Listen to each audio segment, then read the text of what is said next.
आखिरी कॉल भाग 4। राठौर की आखिरी लड़ाई। फ्लैट 307 के स्टोर रूम में अंधेरा छाया हुआ था। इंस्पेक्टर विक्रम राठौर के सामने इंस्पेक्टर आदित्य खड़ा था, लेकिन वह अब इंसान नहीं था।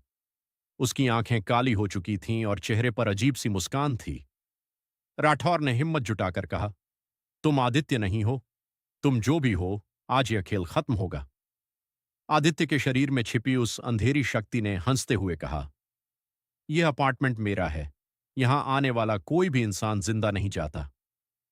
अचानक कमरे की सारी चीजें अपने आप हिलने लगीं।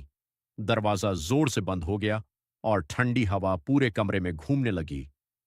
लेकिन राठौर डरने वाले इंसान नहीं थे। उन्होंने जल्दी से अपनी जेब से वह पुराना लॉकेट निकाला जो उन्हें बिल्डिंग की छत पर मिला था। उस लॉकेट में एक छोटा सा मंत्र लिखा हुआ कागज था।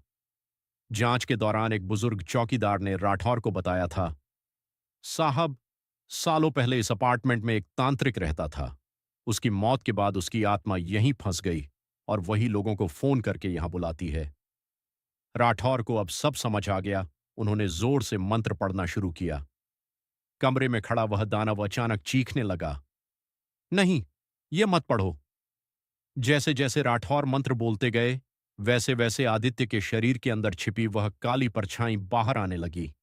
कुछ ही सेकंड में वह परछाई एक भयानक दानव का रूप लेकर हवा में तैरने लगी। दानव गुस्से में गरजा, तुम मुझे खत्म नहीं कर सकते। राठौर ने पूरी ताकत से लॉकेट जमीन पर फेंका और आखिरी मंत्र बोला। अचानक कमरे में तेज रोशनी फैल गई। दानव जोर से चीखा और फिर धीरे धीरे धुएं में बदलकर गायब हो गया। कमरे में अचानक सब शांत हो गया। राठौर थके हुए फर्श पर बैठ गए। उसी समय आदित्य का शरीर जमीन पर गिर गया, लेकिन अब वह पूरी तरह शांत था। राठौर समझ गए कि आखिरकार उस अंधेरी शक्ति का अंत हो चुका है। कुछ महीनों बाद ग्रीनवुड अपार्टमेंट को हमेशा के लिए बंद कर दिया गया।